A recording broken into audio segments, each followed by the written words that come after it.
Hello မြန်မာခင်ဗျာကျွန်တော်ဒီနေ့ပြပြသွားမှာစာဒီ page အကြောင်းဖြစ်ပါတယ်ဒီ page က page quality အနေအဖြစ်နေပါတယ်အဲ့ဒီအနေအဆင်းအဖြစ်အောင်ဘယ်လိုပြပြင်သွားရမလဲ page quality အနေအဖြစ်တော့ဖြစ်ပြီးဆို Facebook team ကိုဘယ်လို request review တင်ပြီးစင်းအောင်လုပ်သွားမလဲဆိုပြီးဒီနေ့ team အားလုံး live group လုပ်ပြီးကျွန်တော်ပြပြပေးမယ်ဖြစ်ပါတယ်ဒီ page က profile ပုံစံ page ဖြစ်တဲ့အတွက်ကျွန်တော်ဒီမှာ manage tools ရှိတဲ့ deals ကျွန်တော်တစ်ချက်နေမှာ page quality ရှိတဲ့နေကျွန်တော်ဒါရိုက်တော့ပြမယ်အဲ့တော့ကျွန်တော်က page as ကျွန်တော်တစ်ချက်နေမယ်ပြီးလို့ရှိရင်ကျွန်တော်က page quality ကိုနေပြီးသွားမယ်ဆိုရင်เนาะကျွန်တော်ဒီမှာတစ်ချက်ကြည့်မယ်ဆို page is at risk ဆိုမှာ page quality အနေအဖြစ်နေတာဒီလိုမျိုး page quality အနေအဖြစ်တော့ခဲ့ပြီဆိုရင်เนาะကျွန်တော် page မှာ content အသစ်တွေ post အသစ်တွေ blog အသစ်တွေလူအများစီကိုမရောက်ဘဲနဲ့ဒီ page မှာရှိတဲ့ follower အနေပါစီပဲရောက်တဲ့အတွက်ကြောင့်မို့ reach rate movement ကျတော့ခဲ့ဖြစ်တယ်တကယ်လို့ကျွန်တော် page က0ရဲ့ဘာညာလုပ်တယ် last two limit 0နဲ့ဆိုရင် viewer ဘာညာကြာမှာ0ရဲ့ဘာညာပါတော့ခဲ့တယ်ကြာတော့ခဲ့တဲ့အတွက်ကြောင့်မို့အထူး view ဆက်ဖို့လိုရပါတယ်ဒီ page owner မသိနားမလဲပဲနဲ့သူရဲ့ page မှာဘယ်လို content မျိုးတွေတင်ခဲ့မိတဲ့အတွက်ကြောင့်မို့ community status violation ဆိုပြီးအောက်မှာ corporate လေ့ကျင့်လာရလဲဆိုပြီးကျွန်တော်အားလုံး detail လုပ်ပြီးကျွန်တော်ပြပြပေးမယ်ဒီ page ကိုကျွန်တော်အားလုံးအသေးစိတ်စစ်ကြည့်တဲ့အချိန်မှာတော့ဒီ page owner မသိနားမလဲပဲနဲ့အခြား website အခြား internet ကတက်ပုံတွေ already ကို download ဆွဲပြီးမှ edit မလုပ်ဘဲနဲ့ direct သူ့ရဲ့ page မှာလာတင်တဲ့အတွက်ကြောင့်မို့ intellectual property ဆိုမှာ community status violation ဆိုမှာသူ့ရဲ့ page quality အနည်းငယ်ဖြစ်တော့ခဲ့တယ်ဒီဥစ္စာနဲ့ပတ်သက်ပြီးလုံးဝလုပ်လို့မရပါဘူးကျွန်တော်ရဲ့ video တိုင်းလုပ်လို့မကျွန်တော်ပြပြပေးပါတယ်ကျွန်တော်ကိုယ်ပိုင်တက်ပုံမဟုတ်ဘဲနဲ့အခြား website အခြား internet ကတက်ပုံတော့ဆိုပြီးကျွန်တော် page မှာတင်မယ်ဆိုရင်အဲ့တက်ပုံတော့ဆွဲလိုက်မှနည်းနည်း crop လုပ်ပြီးမှအဲ့တက်ပုံမှာကျွန်တော် page name ဖြစ်ဖြစ် page logo ဖြစ်ဖြစ်တခုခု add လုပ်ပြီးကျွန်တော် page မှာတင်ပြီးတော့မယ်ဆိုရင်တော့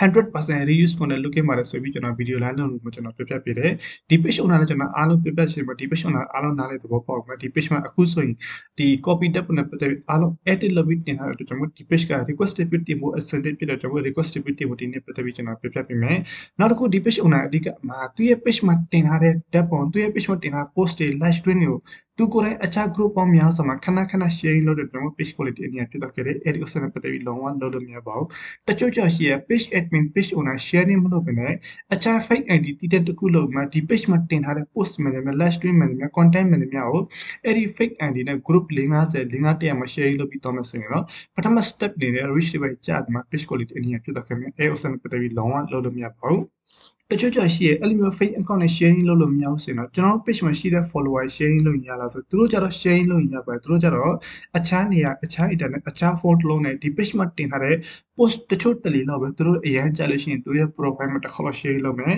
group မှာတစ်ချိန်နဲ့ကျွန်တော် share လုပ်ပြီးတော့မှဆိုရင်ကိစ္စမရှိပါဘူးနောက်တစ်ခုကျတော့ဒီ page ကိုကျွန်တော်အားလုံးစစ်ကြည့်တဲ့အချိန်မှာဒီ page owner တင်ထားတဲ့ live stream ကိုကျွန်တော်ဖွင့်ကြည့်တဲ့အချိန်မှာဒီ page owner ဘယ်လိုပြောထားလဲဆိုလို့ရှိရင် live stream လုပ်တဲ့အခါမှာ page and get map ဖောက်ပြီးမှ customer အတင်းအတမ share လုပ်ခိုင်းတယ် sharing 50ပြည့် sharing 100ပြည့်ရင်ဘယ်လောက်မဲဖောက်ပြီးမှပြောတဲ့အတွက်ကျွန်တော် customer တွေကမဲပေါက်ချင်တဲ့အတွက်ကျွန်တော်ဒီ page မှာတင်ထားတဲ့ live stream ကို group ပေါင်းများစွာမှာခဏခဏ share လုပ်ပြီးတော့တချို့ဆိုရင် Facebook account တစ်ခုထက်နဲ့ group တစ်ခုထဲမှာပဲ50ကျ50ခါလောက် share လုပ်ပြီးသွားတဲ့ချိန်မှာ page က spam ဆိုတဲ့ page ကိုလေးအနီးဖြစ်သွားတတ်ပါတယ်အဲ့ဥစ္စာပတ်သက်ပြီးလုံးဝလုပ်လို့မရပါဘူး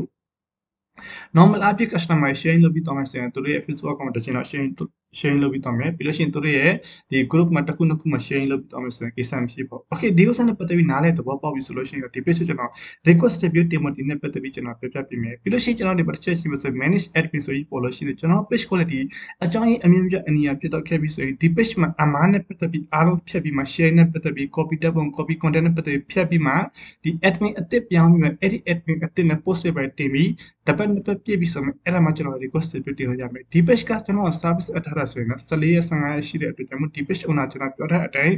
အားလုံး like နာပြီးတင်ထားတဲ့အတွက်ကျွန်တော်ဒီဥစ္စာကျွန်တော် request review တင်ဖို့ဒီနေ့ပတ်သက်ပြီးအားလုံးအသေးစိတ်လုပ်ပြီးကျွန်တော်ပြပြပေးမယ်ဖြစ်ပါတယ်ကျွန်တော်တို့ request review တင်ဖို့ဒီနေ့အမျိုးမျိုးရှိပါတယ်ကျွန်တော်ရိုးရိုး page quality အနေနဲ့ဖြစ်ရင်တော့အရှိဗီဒီယိုမှာကျွန်တော်ဘယ်လိုတင်ပြီးသွားရမလဲဆိုကျွန်တော်ပြပြရှင်းပြထားတယ်ဒီ page မှာကျွန်တော် copy content တင်တဲ့အတွက်ကျွန်တော် copyright လာထားတဲ့အတွက်ကျွန်တော်ဘယ်လို request review တင်ပြီးသွားရမလဲဆိုဒီ video မှာ practically လုပ်ပြီးကျွန်တော်ပြပြပေးမယ်အဲ့တော့ကျွန်တော်ဒီမှာတစ်ချက် link ကိုတစ်ချက်ဖွင့်သွားလိုက်ပါမယ်ပြီးလို့ရှိရင်ကျွန်တော်ဒီဥစ္စာတစ်ချက်နေသွားမယ်ကျွန်တော်ဒီနာလောက်လာဆိုရင်ကျွန်တော်ဒီဥစ္စာတစ်ချက်နေမှာကျွန်တော် page နဲ့ပတ်သက်ပြီးဖြစ်တဲ့အတွက်ကျွန်တော်ဒီမှာတစ်ချက် page ကိုရွေးပြီးသွားလိုက်ပါမယ်ဒီမှာဆို home page ကိုကျွန်တော်တစ်ချက်ရွေးပြီးသွားမယ်ပြီးလို့ရှိရင်ကျွန်တော်ဒီ affiliate မှာစာသားတစ်ခုရေးပြီးထည့်တော့မယ်တော့ကျွန်တော်အဲ့ဒီစာသားကျွန်တော်ဒီ page ကိုတစ်ချက်စစ်ဆေးပြီးမှစာသားကျွန်တော်တစ်ခါတည်း CV ထားတာတော့ကျွန်တော်ဒီစာသားကျွန်တော် copy ကူးပြီးထည့်တော့မယ်ကျွန်တော်ဒီနေရာမှာဆိုလို့ရှိရင် link လေးတွေပြောင်းဖို့လိုအပ်တဲ့ကျွန်တော်ဒီ page home ကိုကျွန်တော်တစ်ချက်သွားမှာသူရဲ့ link ကိုကျွန်တော်တစ်ချက် copy ကူးလိုက်ပါမယ်Okay သူရဲ့ page home ရောက်ပြီဆိုကျွန်တော်ဒီအပေါ်ဆုံးဥစ္စာကျွန်တော်တစ်ချက် link copy ကူးပြီးမှကျွန်တော်ဒီမှာဆိုရင် page လုပ်ထည့်လိုက်ပါမယ်ဒါကြတော့နေ့လည်တုန်းကအခြားတစ်ယောက်ဥစ္စာကျွန်တော်ဒီ request submit ဘာညာလုပ်ပြလိုက်တာပေါ့နော်ပြီးလို့ရှိရင်ကျွန်တော်ဒီအောက်မှာတစ်ချက်ပြန် link ပြန်ထည့်ရမယ်ဒီအောက်ကဥစ္စာလည်းကျွန်တော် request ပြုတင်တဲ့အခါမှာဒီစာသားကျွန်တော်ထည့်သွားမယ့်အတွက်ကြောင့်မို့အရင်ဆုံးကျွန်တော်ဒီအပေါ်စာသားကျွန်တော်တစ်ချက် copy ကူးပြီးသွားပါမယ် okay copy ကူးလိုက်ပြီဆိုရင်အခုနဲ့နေရာတစ်ချက်ပြန်သွားပြီးမှကျွန်တော်ဒီမှာဆိုရင် page လုပ်ထည့်မယ်ပြီးလို့ရှိရင်ဒီ page quality အနည်းဖြစ်တဲ့ဥစ္စာကျွန်တော်ဒီက screenshot ထည့်ရမယ့်အတွက်ကြောင့်မို့ကျွန်တော် screenshot လုပ်ထားပြီးသားရှိတဲ့အတွက်ကြောင့်မို့ဒီဥစ္စာကျွန်တော်တစ်ချက်ထည့်လိုက်ပါမယ် okay ကျွန်တော်ဒီဥစ္စာဖြစ်တဲ့အတွက်ကြောင့်မို့ဒီဥစ္စာကျွန်တော်တစ်ချက်ဖွင့်လိုက်မယ်ဖွင့်ဆိုကျွန်တော် attach ဖြစ်ပြီးဆိုကျွန်တော်နေနဲ့ okay ကျွန်တော် submit နေလိုက်ပြီဆိုရင်နောက်တဲ့တင်နေရာတစ်ချက်သွားမယ်သွားပြီးဆိုရင်ကျွန်တော်ဒီမှာဆိုလို့ရှိရင်တော့ဒီ page quality အနည်း page quality မှာ straight လေးလာထားရှိတဲ့အတွက်ကျွန်တော်ဒီနေရာ from တစ်ချက်နှိပ်ပြီးသွားပါမယ်ပြီးလို့ချင်းကျွန်တော်ဒီ setup ပြောကျွန်တော်ဒီဥစ္စာတစ်ချက်နှိပ်ပြီးကျွန်တော်ဒီမှာဆိုရင်ကျွန်တော်ဒီ patient နာမည်တစ်ချက် copy ကူးပြီးထည့်သွားရပါမယ်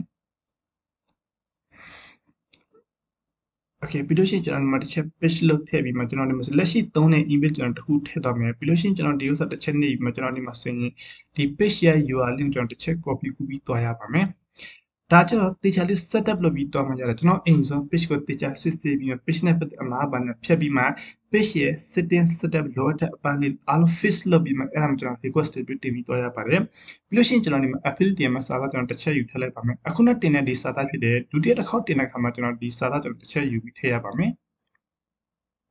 ပြီးရင်ကျွန်တော်ဒီနောက်တစ်ချက် page လုပ်လိုက်ပါမယ်ပြီးလို့ရှိရင်အခုနောက်တော့ screenshot လေးကိုကျွန်တော်တစ်ချက်ပြန်ယူပြီးမှထည့်လိုက်ပါမယ် okay ကျွန်တော်ရဲ့ page ကျွန်တော် channel မှာဆိုရင် page quality အနည်းဖြစ်တဲ့ဥစ္စာနဲ့ပတ်သက်ပြီး video လေးတော်တော်များများဖြစ်သွားခဲ့ပြီပေါ့နော်ဒီ service လာ add တဲ့လူတွေများတော့အဖြစ်တယ်သူတို့ page quality အနည်းဖြစ်တဲ့ဥစ္စာ service လာ add တဲ့ service အဲ့လို့ရှိရင်သူတို့ကပြောတယ် video လုပ်ပြီးမှအကိုရဲ့ channel မှာတင်ပေးပါအကိုရဲ့ page မှာတင်ပေးပါပြောတဲ့အတွက်ကျွန်တော်တို့ video မဖြစ်ပြီးလုပ်မှ live group အနေနဲ့ကျွန်တော်တင်ပေးရခြင်းဖြစ်ပါတယ် video တချို့တွေ save လို့ save ဖြစ်သွားခဲ့နည်းလေးတီးခင်မှကြည့်ပေးကြပါကျွန်တော်ပြောရှင်းတယ် okay ပြီးလို့ရှိရင်ကျွန်တော်ဒီဥစ္စာတွေကျွန်တော်တစ်ချက်နေပြီးကျွန်တော်ဒီမှာဆိုရင်မြင့်အောင်ဆိုတော့ကျွန်တော်တစ်ချက်ထည့်ပြီးမှ send ဆိုတာပို့လိုက်ပါမယ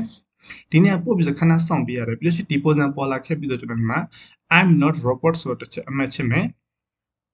ပြီးမှကျွန်တော်လေးက submit ဆိုပြီးပို့လိုက်ပါမယ်ခဏစောင့် rotate ဖြစ်နေပါဒီဥစ္စာကျတော့ဒီ GPG GPF ဘာညာပေါ့ဒီ site တွေပဲသူကဒီတင်လို့ရတာပေါ့နော် okay ပြီးဒီမှာ from submit successfully ဖြစ်တော့ကျွန်တော်ဒီဥစ္စာတစ်ချက် okay နေလဲပါမယ်ဗီဒီယိုရဲ့အဆုံးနားလေးမှာကျွန်တော် page နဲ့ပတ်သက်ပြီးရှောင်းရမ်းစွမ်းနဲ့ပတ်သက်ပြီးအဓိက main လေးတွေကျွန်တော်ပြပြပေးပါမယ်အဲ့အတွက်ဗီဒီယိုဆုံးအောင်ကြည့်ပေးပါဗီဒီယိုလည်းအခြားလူစီရအောင် group တွေမှာတစ်ချိန်နဲ့ကျွန်တော် sharing လုပ်ပေးပါလို့ကျွန်တော်တိုက်တွန်းချင်ပါတယ် okay ပြီးလို့ရှိရင်ကျွန်တော်ဒီနေ့တစ်ချက်လာပြီဆိုရင်ကျွန်တော်ဒီမှာနည်းနည်းအောက်ဆင်းသွားပြီဆိုကျွန်တော်ဒီမှာ delete all your posts ရှိရကျွန်တော် page မှာဘယ်နဲ့အမှားလုပ်ထားမိလဲဘယ်နဲ့ sharing လုပ်ထားမိလဲဘယ်နဲ့ကျွန်တော် copy လုပ်ပြီးတင်ထားမိလဲကျွန်တော်ကိုယ်တိုင်မသိဘူးဆိုရင်ကျွန်တော် page မှာရှိတဲ့ post နည်းနည်းများအခုနပြောတဲ့အားလုံး delete လုပ်ပြီး page မှာ clear ဖြစ်အောင်လုပ်ပြီးမှ admin အသစ်ခံပြီးမှ page မှာ post တင်တာဒီ copy တက်ပုံ copy content ဆိုရင်တခြား edit လုပ်မှတင်ပြီးမှတစ်ပတ်နှစ်ပတ်ပြည့်ပြီဆိုရင်အဲ့ဒါမှကျွန်တော် request ပြုတင်လို့ရမယ်အတွက်ကျွန်တော်ဒီဥစ္စာတစ်ချက်နေပြီးတော့မယ်ဒီ page ကိုကျွန်တော်အဲ့ဒီတိုင်းအား setup လုပ်ထားပြီးတဲ့အတွက်ကျွန်တော်ပေါ့နော်ပြီးရင်ကျွန်တော် email တစ်ခုထည့်မယ်ပြီးလို့ရှိရင်ကျွန်တော်ဒီမှာ product တစ်ချက်ရွေးပြီးတော့မှဆိုကျွန်တော်ဒီမှာ page ကိုရွေးပြီးသွားလိုက်ပါမယ်ပြီးရင်ကျွန်တော်ဒီမှာစာသားတစ်ခုကျွန်တော်ရေးပြီးထည့်တော့အဲ့စာသားကျွန်တော်ဒီစာသားကိုကျွန်တော်တစ်ချက်ပြန် copy ကူးပြီးထည့်တော့ရပါမယ်ကျွန်တော်ဒီနေရာကျွန်တော် page quality အကြောင်းရင်းအမျိုးမျိုးအနည်းဖြစ်တော့ခဲ့ပြီဆိုတော့ဒီနေရာနဲ့မဖြစ်မနေ request ပြုတင်ရပါတယ်အဲ့တော့ပြီးပြီဆိုကျွန်တော်ဒီကနေ submit ဆိုပြီးပို့လိုက်ပါမယ်ခဏ submit from submit successfully ဖြစ်တော့ခဲ့တဲ့ဒီဥစ္စာလုံးဝဒီ Facebook team review တော့ရောက်တော့ခဲ့ပါပြီတကယ်လို့ကျွန်တော်တို့က request ပြုတင်တဲ့ site ထဲမှာနည်းနည်း critical အောက်ဖြစ်နေတဲ့ဆိုရင်နည်းနည်းလေးအောက်ဆွဲချပြီးကျွန်တော်ဒီမှာဆိုရင် basic business health center ဆိုတာတစ်ချက်နေ Facebook team နဲ့လက်ချက်ထိုင်လို့ရတယ် Facebook team နဲ့လက်ချက်ထိုင်တဲ့အခါမှာကျွန်တော်တို့ရဲ့ Facebook account က two factor ခံပြီးမှကျွန်တော်တို့ရဲ့ဒီ ID အောက်ထားပြီး account ဖြစ်မှတည်းကျွန်တော်လက်ချက်ထိုင်လို့ရတယ်ကျွန်တော် case မှာအားလုံးအဆင်သင့်ရှိတဲ့အတွက်လက်ချက်ထိုင်ဖို့ထိုင်နေကျွန်တော်နောက်တစ်ခု video မှာကျွန်တော်ပြပြပေးမယ်အရှိ video မှာကျွန်တော်လက်ချက်ထိုင်ဖို့ထိုင်နေပတ်သက်ပြီးအများကြီးကျွန်တော်ပြောထားပေးပါတယ် okay ဒီဆို lipid လုပ်ပြီးမှကျွန်တော်ဒီ page home မှာတစ်ချက်တော့မယ်ဒီ page owner လည်းအားလုံးကျွန်တော်ပြောထားတယ်ကျွန်တော်ဒီ page owner အခုဆိုရင်အားလုံး original content original ဓာတ်ပုံတွေပဲတင်ထားတာပေါ့နော်ပထမတစ်ခေါက်တုန်းကဆိုရင်ဒီ page owner မသိနားမလဲပဲね page ရဲ့ knowledge မရှိတဲ့အတွက်ကျွန်တော်အခြား website မှာတင်ထားတဲ့ဓာတ်ပုံအခြားတိုင်တွေတင်ထားတဲ့ဓာတ်ပုံအလွယ်တကူ download ဆွဲပြီးမှ branded ပါညာပါတယ်ဥစားအလွယ်တကူ download ဆွဲပြီးမှသူရဲ့ page မှာတင်ပြီးသွားတဲ့အတွက်ကျွန်တော်အဲ့လိုမျိုး strike လေးလာမှ page quality အမြင်ဖြစ်တော့ခဲ့တယ်နောက်ခေါက်ကြလို့ရှိရင်ကျွန်တော် download service တင်မှာဆိုရင်တော့ teacher လေး edit လုပ်ပြီးတင်တာတော့ 100% လုပ်ခဲ့ပါတယ်နောက်တစ်ခုကျတော့စာသားနဲ့ပတ်သက်ပြီးကျွန်တော်ပြောပြပေးမယ်ဖြစ်ပါတယ်စာသားနဲ့ပတ်သက်မှလည်း copy content အများကြီးရှိတယ်ပေါ့အခြား page မှာတင်ထားစာသားတွေကျွန်တော်အလွယ်တကူ copy ကူးပြီးမှဒီ page မှာလာပြီးတင်လို့မရဘူးတကယ်လို့ဒီ page မှာတင်ပြီးသွားတဲ့စာသားကိုဒုတိယတစ်ခေါက် post တင်တဲ့အခါမှာပထမတစ်ခေါက်တင်တဲ့စာသားကျွန်တော်ဒီလိုမျိုး copy ကူးပြီးမှနောက်တစ်ခေါက်ပြန်မှ page လုပ်ပြီးတော့မှဆိုရင်ပထမတစ်ခေါက်တင်ပြီးတော့ တင်ပြီးတော့စာသား copy ကူပြီးဒုတိယတစ်ခေါက်တင်ကျွန်တော်စာသားနဲ့ပတ်သက်ပြီး reuse ဖြစ်တဲ့ချက်ချင်းတော့သူက issue မလာပြီမဲ့တင်ခါပေါင်းများလို့ရှိရင် page အတွက် issue လာတဲ့အတွက်ကျွန်တော်များသားပြည့် page quality အနေနဲ့ဖြစ်တော့ခဲ့တယ် page မှာ bar stripe မှမလာဘဲနဲ့ page quality အနေနဲ့ဖြစ်တော့ခဲ့တဲ့အတွက်ကျွန်တော်အဲ့ဒီ option နဲ့ပတ်သက်ပြီးလုံးဝလုပ်လို့မရပါဘူးဒီ page မှာဒီနေ့ဖြစ်ပျက်တဲ့ပုံစံမျိုးကျတော့ဒီ page owner မသိနားမလဲဘဲနဲ့ copy တက်ပုံမှာညတင်တဲ့အတွက်ကျွန်တော် strike လာတယ်တကယ်လို့ကျွန်တော် page မှာဒီမျိုးကိုစာသားပဲ copy ကူပြီးတင်မယ်ပြီးလို့ရှိရင်ကျွန်တော် page မှာတင်ထားတဲ့ content တွေကို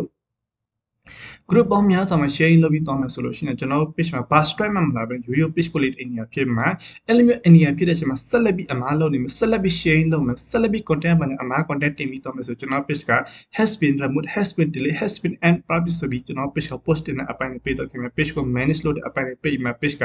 တဖြည်းဖြည်းနဲ့ delete ဖြစ်ပြီးသွားတဲ့အတွက်အဲ့ဒီ option ပတ်သက်ပြီးလုံးဝလုပ်လို့မရပါဘူး okay ဒီ page မှာတော့ကျွန်တော်အားလုံးအသေးစိတ်ကျွန်တော်လုပ်ပြီးတော့ခဲ့တဲ့အတွက်ကြောင့်ဒီ page quality ပြန်စဉ်းစားခဲ့ပြီးဆိုကျွန်တော်ရဲ့ page ကျွန်တော် channel မှာအားလုံး live group လုပ်ပြီးကျွန်တော်တင်ပေးမှာဖြစ်ပါတယ်တကယ်လို့ကျွန်တော်ဒီ page နဲ့ပတ်သက်ပြီးအစအဆုံးတင်ချင်တယ် AN study အစအဆုံးတင်ချင်တယ် ADS နဲ့ပတ်သက်ပြီးတင်ချင်တယ်ပြီးလို့ရှိရင် add account နဲ့ပတ်သက်ပြီးတင်ချင်တယ်ဆိုလို့ရှိရင်တော့ကျွန်တော်ရဲ့ group တင်တဲ့ရှိပါတယ် group တင်တဲ့ lifetime အတွက်2000ကျပ်ဖြစ်ပါတယ်2000ကျပ်ပြီးပြီးရင်တစ်သက်လုံးတင်တဲ့တက်တော့ရတယ်တင်တဲ့ time မှာဆိုကျွန်တော်ဒီ page နဲ့ပတ်သက်ပြီးအစအဆုံး ADS နဲ့ပတ်သက်ပြီးအစအဆုံး Facebook add account disable ID field ဖြစ်တဲ့ဘယ်လိုဆက်ပြီးသွားရမလဲဆိုကျွန်တော်ဒီ private group ထဲမှာ video နဲ့အသေးစိတ်လုပ်ပြီးကျွန်တော်တင်ပေးထားပါအဲ့ဒီ video မှာဆိုကျွန်တော် affiliate မှာ link လေးတွေ affiliate မှာစာသားလေး video မှာအားလုံး clear လေးဖြစ်အောင်ရှင်းရှင်းလင်းလင်းဖြစ်ပြီးကျွန်တော်တင်ထားပေးပါတယ် okay ဒီနေ့ဒီ video မှာဒီလောက်ပဲအားလုံးကျွန်တော်ကျေးဇူးတင်ပါတယ်